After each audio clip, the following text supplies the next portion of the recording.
अस्सलाम वालेकुम नाज़रीन इकराम। नई जंग का ख़तरा। नई जंग के पेश नज़र चाइना ने पाकिस्तान को बड़ी रेंज वाले मिसाइल देने का फ़ैसला कर लिया। ऐलान के बाद भारत में सफ़े मातम मच गई। आइए पहले ये वीडियो देखते हैं, फिर इस पर बात करते हैं। बिगर है, लॉन्गर है, ज़्यादा इफेक्टिव है। इसी तरीके से system which is more modern, I think HQ-19 उसको बोलते हैं, तो वो हम तीनों चीज़ें उनसे एक्वायर कर रहे हैं। बीइंग डिफेंस मिनिस्टर अगर उसको भी थोड़ी सी एक्सप्लेन कर दें। नहीं, मुझे इनके टेक्निकल जो नाम है वो तो नहीं पता, लेकिन मेरी अभी भी SCO में भी उनके डिफेंस मिनिस्टर से मुलाकात, हमारी उनके साथ ऑल वेदर फ्रेंडशिप जो है, मेरा ख्याल है बड़े बड़े अच्छे हमारे दोस्त हैं, सबकी इज़्ज़त आबरू और एहतराम करते हैं।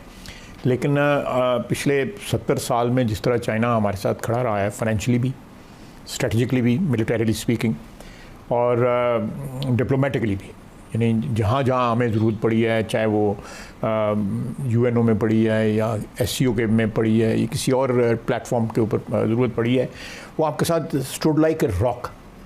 तो मैं समझता हूँ कि ये हमारी खुशकिस्मती है कि हमारी दोस्तियाँ जो हैं जिन ममालिक के साथ जो हैं वो ट्रांजैक्शनल नहीं है। इस क्राइसिस ने ये भी साबित किया है। अब लोग कानते हैं तो बड़े बड़े मुल्क जो हैं, किसने कहा जवाब है ये लेकिन वो मुबारक देते हैं आपको। देखो, एक ना वार्मथ है वो आपकी मिडल ईस्ट में, गल्फ़ कंट्रीज़ में, सऊदी अरेबिया, UAE, कतर में, इंडोनेशिया में, इन जगहों से बहुत वार्मथ है। मैं आपके डेलीगेट्स तो गए उनसे पूछता हूँ तो बड़ी गर्मजोशी आई। हाँ, नहीं, वो तो डेमोन्स्ट्रेट कर रहे हैं ना, वो तो। लेकिन ऐसे ऐसे मुल्क भी हैं जो अपने जज्बात का इजहार जो है ज़रा थोड़ा सा हश्ड टोन के अंदर जो है ना वो कर रहे हैं, ताकि हमें मुबारक वसूल हो जाए तो पब्लिक उसके ऊपर ना आए। जब SCO समिट में आप बैठे हुए थे ख्वाजा साहब, तो वहाँ तो भारतीय ज़ेर दिफा भी था, तो आमना सामना कैसा रहा आपका? कोई एक्सचेंज गया हुआ था, आप जंग जीत के गए हुए थे? मैंने ज़्यादा गौर नहीं किया, लेकिन मेरा अपना ख्याल है कि जिस वक्त उन्होंने मेरा अंदाज़ा है, मैं कोई ऐसी गलत बात नहीं करना चाहता, कि उन्होंने जो टाइम मांगा ना मेरी तकरीर के बाद क्लैरिफिकेशन, वो हमें अलाउड नहीं है, उनकी रवायत नहीं है SCO की कि एक दफ़ा बोल गए आप बोल गए, उसके बाद अगर किसी ने आपको कहा है। और मैंने कोई ऐसी बात भी नहीं कही थी, मैंने सिर्फ ये कहा था कि ये हमने एविडेंस दी है, हमारे पास कुलभूषण मौजूद है, एक ज़िंदा एविडेंस मौजूद है कि बलूचिस्तान में इनकी इंटरवेंशन की। इनको पूछें कि ये क्या एविडेंस देते हैं हमारी पुलवामा में, जो मेन क्रक्स सारी बात का ये था, उसका वो जवाब देना चाहते थे। तो उन्होंने, चेयरमैन ने, चाइनीज़ डिफेंस मिनिस्टर चेयर कर रहे थे, तो उन्होंने कहा कि ये रवायत नहीं है यहाँ की। तो उन्होंने कहा जी फिर हम साइन नहीं करेंगे। डिक्लेरेशन साइन क्यों नहीं किया उसने? उनकी तरफ से प्रोटेस्ट हुआ, तो कोई वो तो एक फॉर्मेलिटी होती है, सब ने जो बातें करनी थी वो तो हो गई हुई थी वो, और उसके लिए 4-5 रोज़ पहले हमारी टीम चली गई होती है, ये सारी और वो आउटस्टैंडिंग टीम है हमारी, जो डिप्लोमेटिक जो जार्गन है या उसकी टर्म्स जो होती हैं, जो मुख्तलिफ अल्फाज जो होते हैं, उन्होंने, और जिस वक्त मैं बोल रहा था उस वक्त भी मुझे वो रियल टाइम फीड कर रहे थे कि कि अगर कोई चीज़ पीछे से मुझे उन्होंने कोई चीज़ ऐड करनी है तो ये भी हाईलाइट कर दें, एम्फसाइज। अच्छा, मैंने उसकी जो खबरें पढ़ी, अब आप क्योंकि इवेंट हो चुका है उसको ज़्यादा बेहतर बता सकते हैं, कि जो पाकिस्तान के अंदर दहशतगर्दी के वाक़यात हैं, जब वो इशू टेकअप हुआ और वो जॉइंट डिक्लेरेशन में वो जब बातें आने लगी, तो उसके ऊपर इंडिया बहुत सीख पाता, तो वो उन्होंने प्रोटेस्ट करना उस पर शुरू किया, then they refuse to sign the document. ये एक्चुअली यही हुआ है कि पाकिस्तान ने कंप्लेंट की, उन्होंने एक्चुअली ये मीटिंगें 4-5 रोज़ पहले शुरू हो गई थी। ये हमेशा यही होता है कि जो डिक्लेरेशन जो है प्रिपेयर होना शुरू होता है, और फाइनल जिस दिन ये इवेंट होना होता है ना, उस दिन जो है वो उसकी फाइनल शेप जो है सामने आ जाती है, लेकिन एग्रीमेंट पहले हो गया होता है।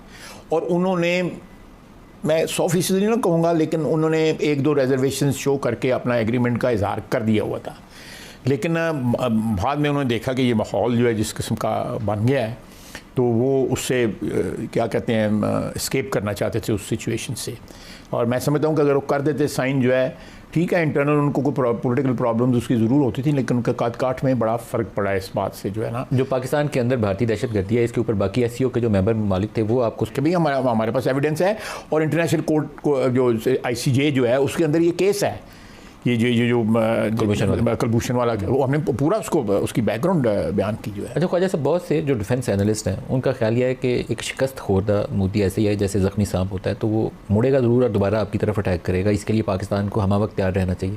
आपको लगता है इसकी पॉसिबिलिटी है? लेकिन मेरा ख्याल है कि उसको अंदर से भी जो है ना वो इतनी सपोर्ट हासिल नहीं है। सबको पता है कि ये अपनी पॉलिटिकल माइलेज जो है ना उसको रिकवर करने के लिए, ख्वाजा साहब वो जितना वल्नरेबल होगा उतना ज़्यादा इम्कान है कि उस तरह के मैं उसकी बात नहीं मैं कर रहा। मैं जो माहौल जो हिंदुस्तान का वैसे माहौल है, वहाँ पे जो पॉलिटिकल पार्टीज़ हैं, जो कॉलम नवीस हैं, सीनियर जो दानश्वर हैं, वो सारे के सारे जो है ना वो इस चीज़ को जो है रियलिटी पब्लिक के सामने रख रहे हैं कि ये हमारी गवर्नमेंट लेवल के ऊपर, द हाईएस्ट लेवल के ऊपर ये डिसाइड होगा, जब भी डिसाइड होता है कि ये उनको ये एटीट्यूड जो है ना इंडिया को जो मोदी ने अडॉप्ट किया, जो पोस्चरिंग की उसने, उससे बड़ा नुकसान पहुंचा है उनको। हमें जिस तरह बार बार हम कह रहे हैं कि ये हम बातचीत करने को तैयार हैं, हम चाहते हैं कि हम कायम हो, टेंशन ना हो, हमारी तरफ से ये इंटरनेशनल फोरम्स में ये बात हो रही है, और कश्मीर का जो इशू है एक उसका को हल होना चाहिए। नाज़रीन ग्राम वीडियो आपने देखा कि ख्वाजा आसिफ वज़ीर दिफा जो है पाकिस्तान के नदीम मलिक के प्रोग्राम में इजहार ख्याल कर रहे थे और बता रहे थे कि पाकिस्तान की किस तरह से दुनिया में इज़्ज़त की जा रही है पाक भारत जंग के बाद। वीडियो आपने देखी, उम्मीद है वीडियो आपको पसंद आई होगी। मिलते हैं किसी नई वीडियो में, अपना बहुत सा ख्याल रखिएगा। अस्सलाम वालेकुम।